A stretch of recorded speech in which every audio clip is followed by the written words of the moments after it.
사랑하는 교우 여러분, 밤새 잘 주무셨습니까? 우리 9월 2일입니다. 우리 하나님께 기도하면서 오늘 하루도 기쁜 마음으로 하나님과 동행하는 하루가 될 수 있기를 원합니다. 우리 하나님 말씀은 창세기 37장 18절에서 36절입니다. 27절까지 37장 18절에서 27절 말씀 우리 읽겠습니다. 요셉이 그들에게 가까이 오기 전에 그들이 요셉을 멀리서 보고 죽이기를 꾀하여 서로 이르되 꿈꾸는 자가 오는도다. 자, 그를 죽여 한 구덩이에 던지고 우리가 말하기를 악한 짐승이 그를 잡아먹었다 하자.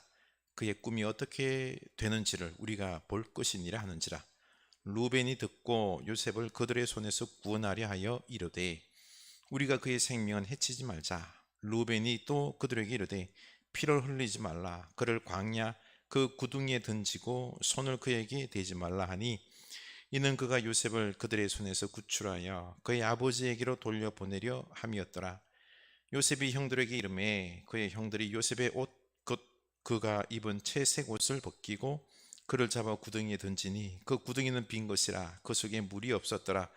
그들이 앉아 음식을 먹다가 눈을 들어본즉 한 무리의 이스마엘 사람들이 길르앗에서 오는데 그 낙타들의 향품과 유향과 몰약을 싣고 애굽으로 내려가는지라. 유다가 자기 형제에게 이르되 우리가 우리 동생을 죽이고 그의 피를 덮어둔들 무엇이 유익할까?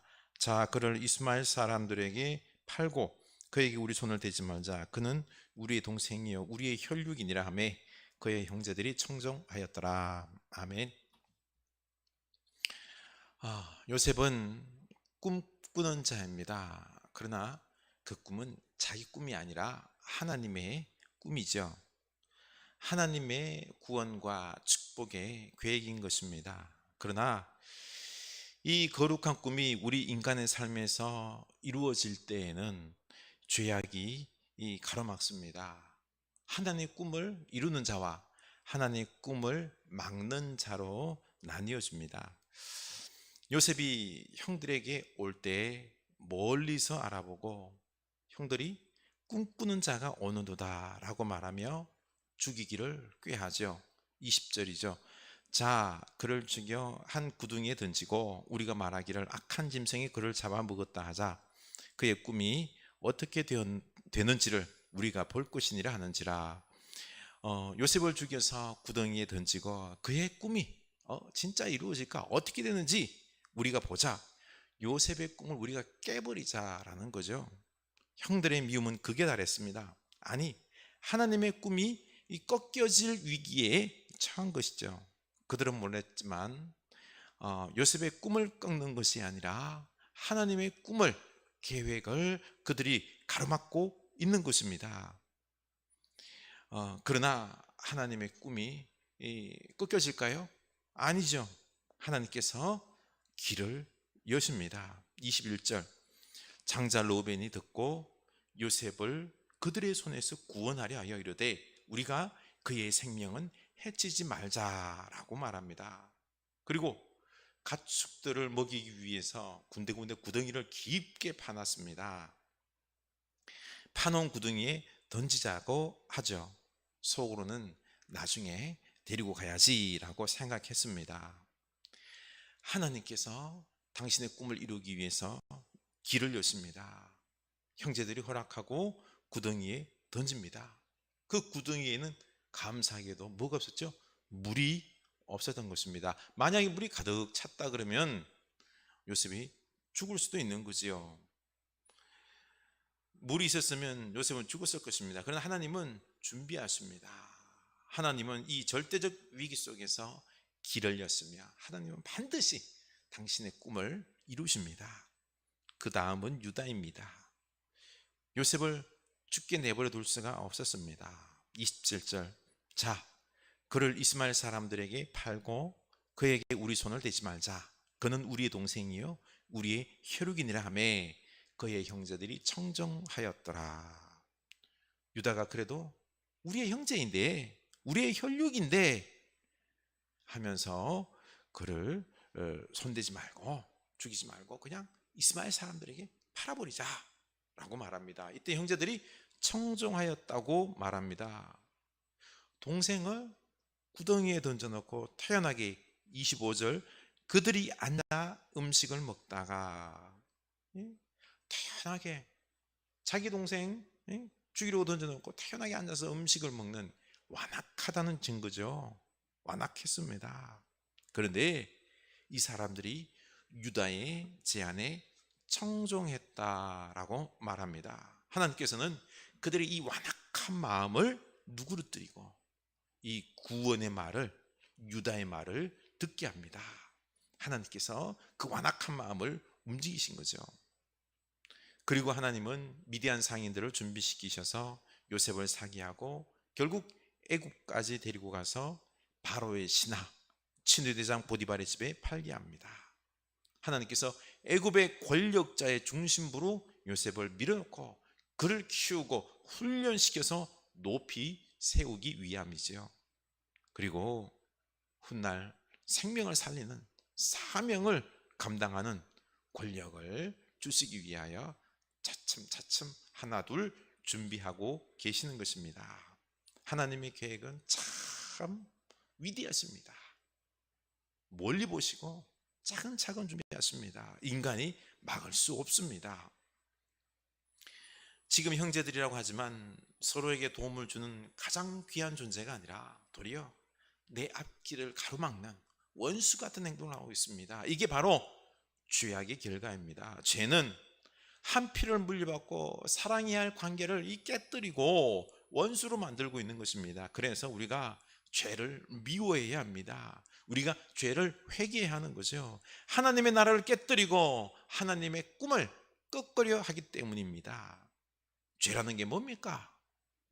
형들이 자기중심적으로 생각하고 자기 욕심을 따라서 감정대로 행동하는 것, 이게 죄입니다. 어린 동생이 철딱선이 없다고 해서 형들이 그 집단적으로 믿다고 죽이자라고 하는 것, 너무 큰 죄죠. 그러나 개인적으로는 루벤과 유다처럼 죽이기까지 할 필요는 있을까라는 마음이 들겠지만 여러분 잘 아셔야 됩니다. 개인적인 생각은 좀 다를지 몰라도 집단적으로 확 묶였을 때 그때 집단 이기주의가 발동합니다. 무서운 짓도 스스럼없이 하게 된다는 거죠. 우리도 형제지간에, 이웃지간에, 교회에서도 내 중심으로 생각하고 이기적으로 생각하며 욕심을 부릴 때 형제를 미워하고 심지어 다른 형제들과 부화내동해서 그 형제를 핍박하는 죄를 범할 수가 있습니다. 참 이런 참 악하고 마음 아픈 광경들을 여러 번 봤습니다.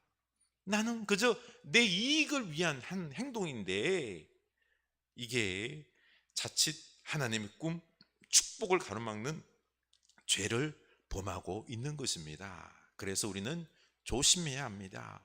깨어 있어야 합니다. 장자 르우벤이 죽이지 말자라고 했죠. 사실 형제들 중에서 장자 아니에요. 장자. 어떻게 보면 장자권을 가지고 하나님께 쓰임받을 수 있는 그런 위치가 될 수 있습니다. 이 상황 속에서 르우벤이 장자의 권위를 가지고 안 돼, 아무리 그래도 죽이는 건 안 돼 라고 하면은 하나님께서 그를 축복하셨을 겁니다. 축복. 그런데 적당히 타협하는 거죠. 하나님께 축복받을 기회를 스스로 차버리는 것입니다. 우리는 죄악된 세상에서 정의를 외치는 것이 우리의 할 일입니다. 불이익과 손해와 사람들의 원망을 들을지라도 정의를 외칠 줄 아는 게 그리스도인입니다. 축복의 사람입니다. 안 됐지만 르우벤은 혈통으로는 야곱의 장자지만 야곱의 뒤를 이어 하나님의 축복을 나누어 주는 영적 장자는 못 되었습니다. 스스로 자기 밥그릇을 차버린 거죠. 르우벤이 적극적으로 막지 않는다고 하나님의 꿈과 계획은 좌절될까요? 천만에요. 반드시 이루십니다. 순간 내 이익을 챙기고 내가 이겼다라고 생각할 수 있겠지만 결국 하나님께서 이기십니다. 하나님께서 꿈과 비전을 이루시고 도리어 우리는 하나님의 대적자가 되어서 후회할 수 있습니다. 그러니 내 이익이 아니라 우리는 늘 하나님의 뜻을 생각해야 됩니다. 하나님을 위하는 삶이 되어야 됩니다. 하나님은 반드시 이루십니다. 그 축복에 우리가 동참자가 되어야 되는 거죠. 하나님께서 원하시는 하나님의 나라는 무엇일까요? 거창한 것 아닙니다. 샬롬입니다. 샬롬. 14절에서 야곱은 요셉을 형들에게, 아버지 야곱이 이 막내 요셉을 형들에게 보내면서 가서 내 형들과 양떼가 잘 있는지를 보고 돌아와 내게 말하라. 잘 있는지 샬롬, 평안한지를 보라는 것입니다. 하나님의 나라는 평안입니다. 하나님의 나라는 돈을 많이 버는 것이 아니라, 성공하는 것이 아니라 평안하냐입니다. 우리는 하나님의 나라의 개념을 어떻게 보면 이익이나 성공, 잘 되는 것, 이런 개념으로 생각하다가 실수를 자주 범합니다. 샬롬입니다. 샬롬을 이루기 위해서 온 요셉을 형들은 죽이려고 하다가 결국 팔아버립니다. 여기서 샬롬이, 하나님의 나라가 깨졌습니다. 그 이후로 이 가정에는 샬롬이 깨져버렸습니다. 우리는 평안, 샬롬을 우습게 여기는데 아닙니다. 샬롬이 아주 중요합니다. 이후로 야곱은 요셉이 죽었다는 소리를 듣고는 오랫동안 애통해합니다. 그 아버지 야곱이 내가 슬퍼하며 서울로 내려가, 서울은 무덤입니다. 내가 무덤으로 내려가 요셉에게로 가겠다, 죽고 싶다는 거죠. 애통함을 부렸습니다. 야곱에게 샬롬이 깨졌습니다. 결국 아버지를 속이는 형들의 마음은 어땠을까요? 동생을 죽인, 팔아버린 그 죄책감은 그들의 마음에 평생 가는 거예요. 20년 동안 가는 거예요. 샬롬이 깨졌습니다. 이 가정에는 샬롬이 깨졌습니다. 하루하루가 지옥 같은 삶이었습니다. 특히 야곱, 그 옛날 형 에서를 어떻게 했죠? 속였죠. 장자권 축복을 내가 사사로운 개인적인 이 축복을 받아보겠다고 형을 속였습니다. 그런데 이제 누구에게요?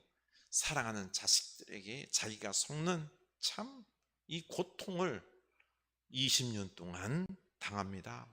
샬롬이 깨진 것입니다. 보십시오. 우리의 제약은 이 샬롬, 하나님의 나라를 깨뜨립니다. 그러나 하나님은 이 꿈과 비전, 바로 샬롬, 하나님의 나라를 이 땅에 이루어 갔습니다. 요셉을 통해서 반드시 그 가족과 고대 건동 지역과 애굽의 백성들을 재앙에서 살려내고, 요셉을 통해서 반드시 샬롬을 이루는 것입니다. 그리고 이스라엘 나라를 세워 온 세상에 샬롬을 이루어 나가실 것입니다. 오늘도 샬롬, 하나님의 나라의 축복을 우리 하나님은 이루어 가십니다. 우리 오늘 결단합시다. 하나님 나라 샬롬을 위하여 우리가 동참하든지, 개인의 사사로운 이익 때문에 거역자가 되든지 대적자가 되든지, 오늘 주님 앞에 오늘 하루 나는 하나님의 나라 샬롬을 이루는 주의 백성이 될는지 오늘 결단하고 기도하며 바른 선택할 수 있는 여러분 될 수 있길 주님 이름으로 축원합니다. 우리 기도합시다. 하나님 아버지, 샬롬을 이루기 위하여, 묻기 위하여 온 동생 요셉을 형들이 그를 죽이려고 하고 팔아버리고, 결국에는 그들의 죄악으로 말미암아 그들의 욕심과 시기심과 감정적인 분노로 하나님의 뜻보다 자기중심적으로 행한 이 행동으로 말미암아 그들은 샬롬을 잃어버렸습니다. 로벤과 그리고 유다, 하나님 그들에게 기회는 있었습니다. 그러나 그 기회를 잡지 못했습니다. 샬롬을 이루기 위하여 하나님의 나라의 동참자가 되었는데 하지 못했습니다. 그러나 하나님은 우리 인생들이 아무리 하나님 나라를 막는다고 해도 그 위대한 뜻들을, 계획들을 우리가 막으려고 하더라도 하나님은 길을 여십니다. 하나님은 하나님 나라를, 샬롬을 이루시는 분이십니다. 주여 우리로 깨닫게 하옵소서. 결국에는 야곱 그 가족이 20년 동안 지옥 같은 삶을 살았던 이 안타까움, 죄악이라는 게 우리를 일으켜나 샬롬 하나님 나라를 잃어버리게 만듭니다. 우리가 심각하게 생각하게 해주시고 이제는 우리가 오직 하나님 앞에 하나님 나라를 위하여, 샬롬을 위하여 바른 선택을 할 수 있는 주의 백성들 다 되게 하여 주시옵소서. 말씀을 따라 분별하여 온전히 오늘도 하나님 나라를 이루어가는 평안의 주의 백성들 다 되게 하옵소서. 예수님 이름으로 기도드립니다. 아멘.